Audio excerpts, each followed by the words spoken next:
جہاں یہ درس قرآن کا سلسلہ سنا جا رہا ہے ان تمام معزز سامعات کی خدمت میں اور تمام طلبات کی خدمت میں اور تمام اسلامی بہنوں کی خدمت میں فوزیہ ذکر سلام پیش کرتی ہوں۔ السلام علیکم ورحمۃ اللہ وبرکاتہ۔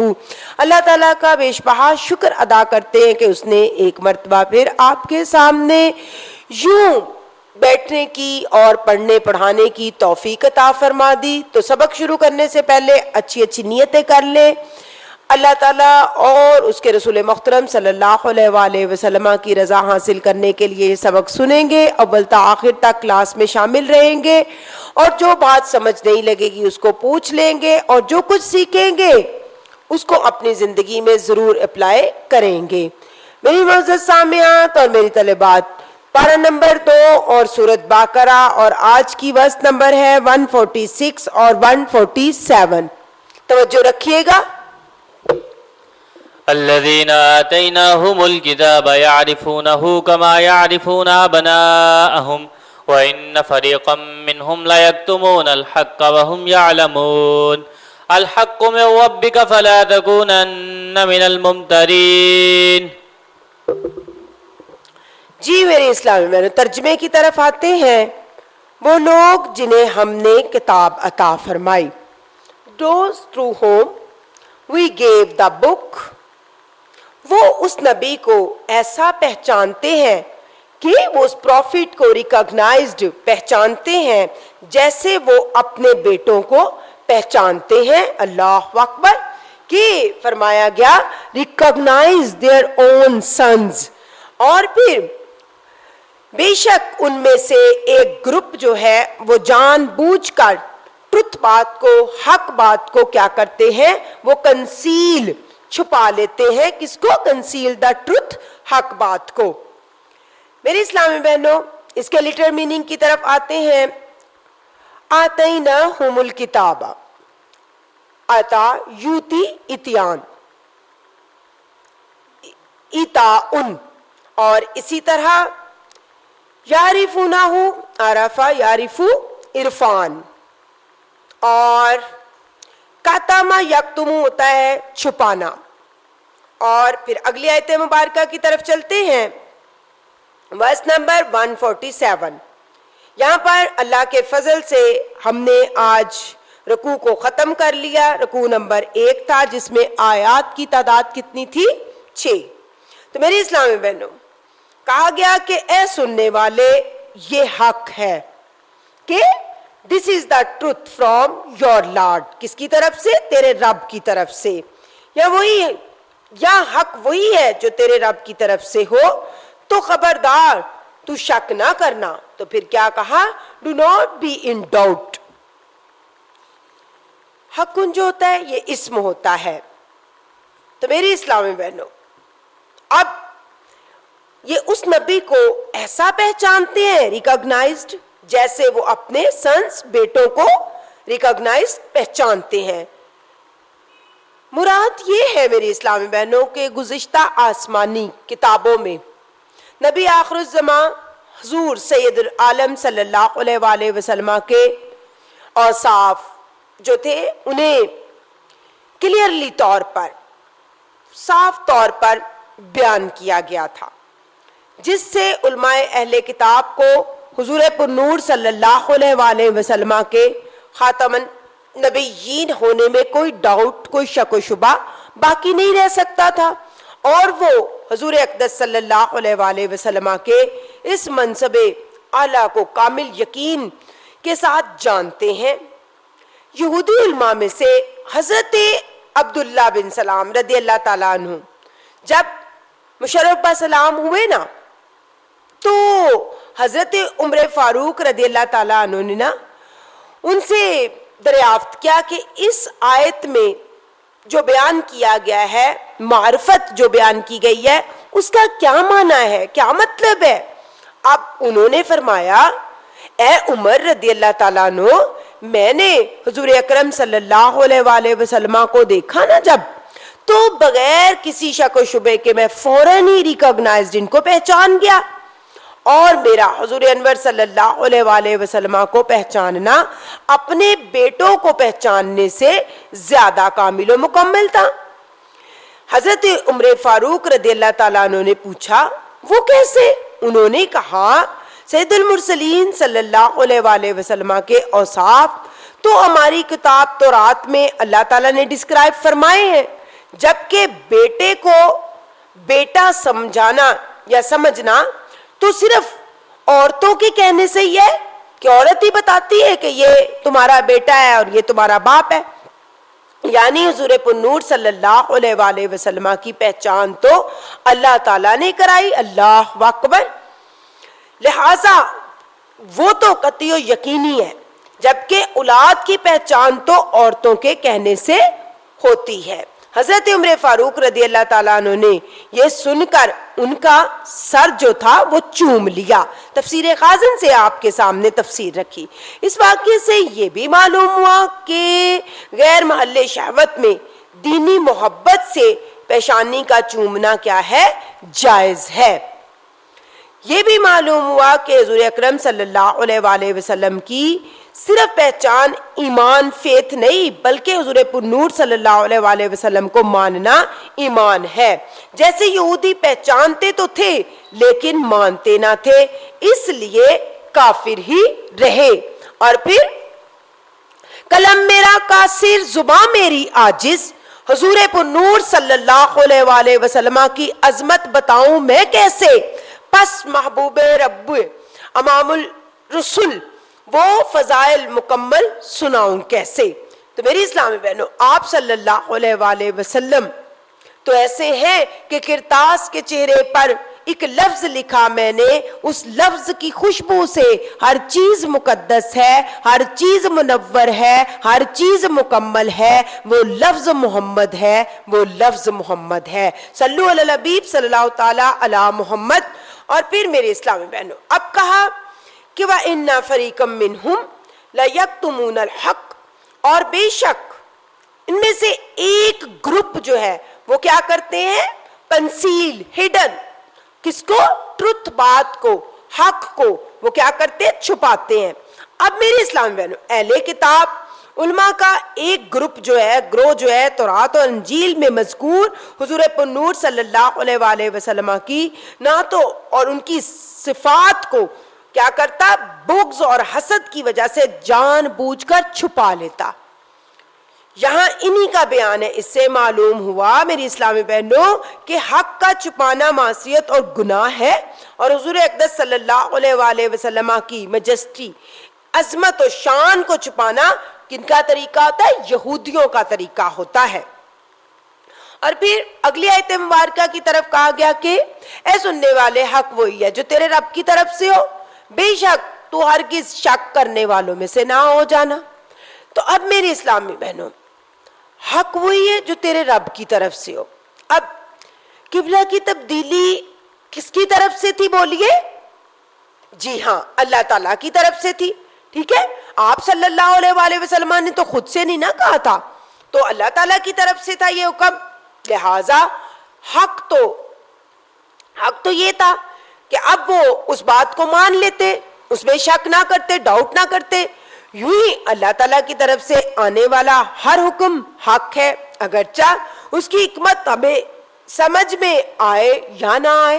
جیسے آج بہت ساری بہنیں، میں درس قرآن سے ابھی تھوڑی دیر پہلے ہی نہ آئی ہوں، تو گرمی کی بات ہو رہی تھی، وہاں بہنیں کہہ رہی تھی بہت گرمی ہے۔ میں نے کہا اللہ تعالیٰ کی حکمت ہے، کہیں سیلاب آ رہے ہیں، گھروں کے گھر بہہ گئے، جانور بہہ گئے، گھر ٹوٹ گئے، پانی رکنے کا نام نہیں لے رہا۔ کراچی میں اتنی اس قدر بارشیں ہو رہی ہیں اور لائٹ بھی آف ہو رہی ہے، آج کل تو فیصل آباد میں بھی یہ کام شروع ہو گیا۔ تو میں نے کہا کہ اللہ تعالیٰ کے ہر کام میں حکمت ہے۔ یہاں ہم ہوا کو ترس رہے، پانی کو ترس رہے، اور وہاں وہ کہہ رہے ہیں کہ پانی ختم ہو جائے، سیلاب کا سلسلہ ختم ہو جائے۔ تو اس کی حکمت ہمیں نہیں سمجھ آتی۔ وہ جو چاہتا ہے وہ وہی کرتا ہے، اور وہ ہمارے لیے بہتر ہوتا ہے۔ لیکن حق وہی ہے ہوگا، اور مسلمان کا کام ہے کہ ماننا، اس پر عمل کرنا، کہ کسی بھی طرح کے حالات ہو اس میں وہ شک کی گنجائش نہ کرے، کہ جو اللہ تعالیٰ نے حکم دے دیا, جو معاملات ہمارے لیے رکھ دیے, اس کو ہم کیا ہے کہ اس میں کوئی نقص کمی کجی نہ نکالے, بلکہ اس فیصلے کو مان لے, قبول کر لے. جو قبول کر لیتا ہے وہ کامیاب ہو جاتا ہے. وہ حضرت یحییٰ بن معاذ رحمۃ اللہ علیہ ایک بزرگ گزرے, آپ نے فرمایا کہ 3 طرح کے آدمی جو ہوتے ہیں نا وہ بڑے ہی عقل مند انٹیلیجنٹ پرسن ہوتے ہیں. اب ان سے پوچھا گیا کہ وہ کون سے ہوتے ہیں, تو کہا کہ اللہ تعالیٰ نے جو اس کو دنیا میں بھیجا نا, تو اب وہ جو دنیا کو پہلے چھوڑ دے, اس سے پہلے کہ دنیا اسے چھوڑ دے, یعنی زندگی گزار رہے ہیں, لوگوں میں رہ رہے ہیں, لیکن کہا کہ دنیا میں پوری طرح انوالو نہ رہے, بلکہ اوپر اوپر رسول اللہ صلی اللہ علیہ وسلم کی جس طرح حدیث مبارکہ ہے نا کہ اوپر اوپر چلو, اگر تم دنیا کے اندر گھس گئے تو پھر تم نکل نہیں پاؤ گے. تو کہا کہ عقل مند شخص وہ ہے کہ اس سے پہلے کہ وہ خود ہی دنیا چھوڑ دے, اسرائیل علیہ السلام آئے اور روح قبض کر لے, تو اس سے پہلے وہ کیا کرے, وہ دنیا کو چھوڑ کر اپنے رب سے ملاقات کی تیاری شروع کر دے. اور پھر آپ نے دوسرا وہ شخص کہا کہ وہ عقل مند ہے کہ جو پہلے قبر میں جانے کی کیا کر لے, تیاری کر لے, اس سے پہلے کہ وہ وقت آ جائے, پہلے سے تیاری رکھے نا. ایسے ہی ہے نا, شادی کا پیغام آتا ہے تو ہمیں پتا چلتا ہے کہ فلاں ہمارے ریلیٹیوز کی میں شادی ہے, تو ہم پہلے سے تیاری کرنی شروع کر دیتے ہیں, کپڑے بھی تیار ہیں, جولری بھی تیار ہے, جوتے بھی تیار ہیں, ہر چیز, بچوں کی بھی ریڈی کر رہے ہیں کہ ہم نے بہت سارے لوگوں سے ملاقات کرنی ہے. تو اسی طرح پہلے قبر میں جانے کی تیاری کر لے, کفن کو تیار رکھے, اس کو ذہن میں رکھے کہ وائٹ 2 کپڑوں کا لباس ہے ہمارا, یہ رنگ برنگے کپڑے جو ہمیں اب بڑے اچھے لگتے ہیں, پھولوں والے اچھے لگتے ہیں, فینسی اچھے لگتے ہیں, موسم کے حساب سے اچھے سوئس لون ہونی چاہیے, وہ بہت زیادہ سافٹ قسم کی لون ہونی چاہیے, کاٹن نہیں آج کل پہننی ہے کیونکہ وہ تو چبھتی ہے. تو کتنی تیاری ہم دنیا کے لیے کرتے ہیں. تو قبر میں جانے کی تیاری کریں, کمرے کو کتنا ڈیکوریٹ کرتے ہیں, اے سی بھی لگ جائے, اچھی بیڈ شیٹ بھی بچھے اور کرٹن بھی لگے ہو اور بہترین سا کمرے کا ماحول ہو. تو اسی طرح قبر کا ماحول بہترین بنانا ہے نیکیاں کر کے. تو کہا کہ قبر میں جانے کی تیاری وہ پہلے سے رکھے, ابھی سے ہم نے رکھنی ہے. کون کون رکھے گا؟ شاباش, میری کلاس ویسے ہی بہت انٹیلیجنٹ ہے. اور اب کہا کہ تیسرا وہ شخص عقل مند ہے کہ وہ پہلے اللہ کو راضی کر لے, زندگی میں ہی وہ کیا کر لے, اپنے رب کو راضی کر لے, پلیئر کر لے, اس کو خوش کر لے. اور پھر کہ اس نے اپنے رب سے ملاقات کرنی ہے. جب اس نے ملاقات کرنی ہے تو وہ کیا کرے گا, اپنے رب کو راضی کرنے کے لیے اچھے کام کرے گا. آپ بچیاں ہیں نا, جیسے بیٹھی ہیں تو آپ کی کوشش ہوتی ہے کہ ہماری ابھی شادی نہیں ہوئی تو ہم اپنے والدین کے پاس ہی ہیں, تو بچیوں کی یہ کوشش ہوتی ہے ہماری ماما ہم سے خوش ہو, پاپا خوش ہو. اور جو بیوی ہوتی ہے جن کی شادیاں ہوئی ہیں, جو بہنیں بیٹھی ہیں, تو ان کی کوشش ہوتی ہے کہ میرے سسرال والے بھی مجھ سے خوش ہو جائیں اور میرا خاوند بھی مجھ سے خوش ہو جائے, میری نندیں بھی خوش ہو جائیں. تو کیا ہوتا ہے کہ اس کے لیے ہم پہلے سے تیاری کرتے ہیں, اپنا مائنڈ بناتے ہیں کہ کون سے ہم نے کام کرنے ہیں جس سے یہ لوگ سارے خوش ہو جائیں. تو اسی طرح میری اسلامی بہنوں, ہم نے دنیا میں رہ کر وہ کام کرنے ہیں کہ جس سے اللہ تعالیٰ ہم سے کیا ہو جائے, راضی ہو جائے. اور پھر ہم نے موت کی تیاری کرنی ہے. اب دیکھیں کہ یہ جو قبلے کی تبدیلی ہے کہ تم نماز پڑھنے کے لیے جا رہے ہو, تو آپ صلی اللہ علیہ وآلہ وسلم کی ایک ڈیزائر, خواہش تھی کہ وہ قبلہ جو ہے وہ چینج ہو جائے. تو دیکھیں اللہ تعالیٰ نے اپنے نبی کی رضا کو ملحوظ رکھا اور قبلے کی تبدیلی کر دی. اب ہمارے لیے تو ہمیں تو پتہ ہے جس سمت ہم نے منہ کر کے نماز پڑھنی ہے, اپنے رب کو راضی کرنا ہے. تو جب اس گھر میں ہمیں موقع ملے جانے کا, تو وہاں جا کر دنیا کو نہ مانگے. ہم اللہ کے گھر پہنچ کر بھی کیا کرتے ہیں, دنیا کو ہی مانگتے رہتے ہیں.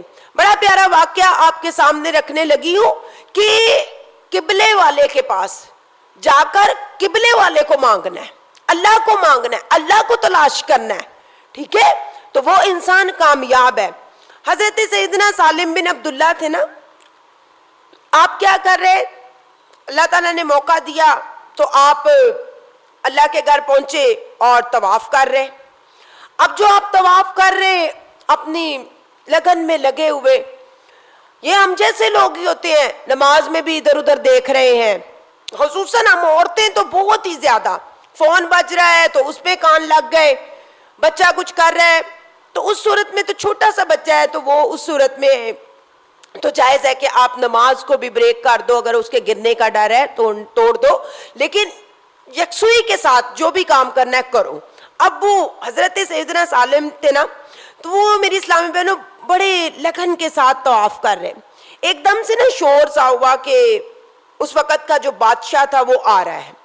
اب بڑا اس کو پروٹوکول دیا جا رہا ہے, ایسے ہی ہوتا ہے نا کہ بس کوئی بڑا پیر آ جائے تو کیا ہوتا ہے, نعت رسول مقبول صلی اللہ علیہ وآلہ وسلم بند کروا دی جاتی ہے, تلاوت قرآن بند کروا دیا جاتا ہے, اور اسی طرح کوئی بادشاہ آ جائے تو ہر چیز کو رکوا دیا جاتا ہے.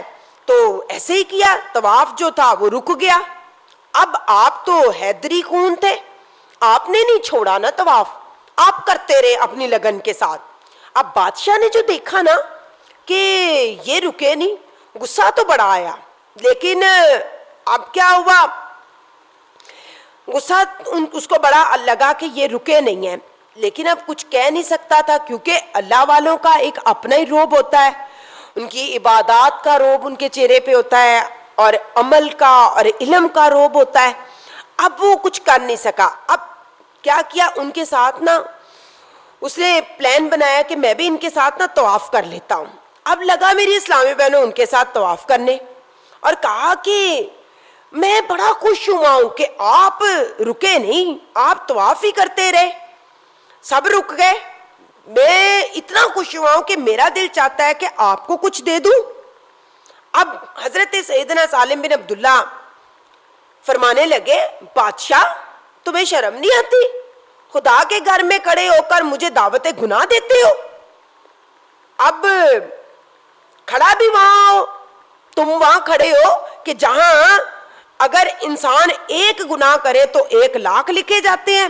اب بادشاہ ایک دم سے نا گھبرا گیا, پریشان ہو گیا کہ میں نے کون سا سن گناہ کر لیا یہاں, یا کون سی میں نے گناہ والی بات کر لی.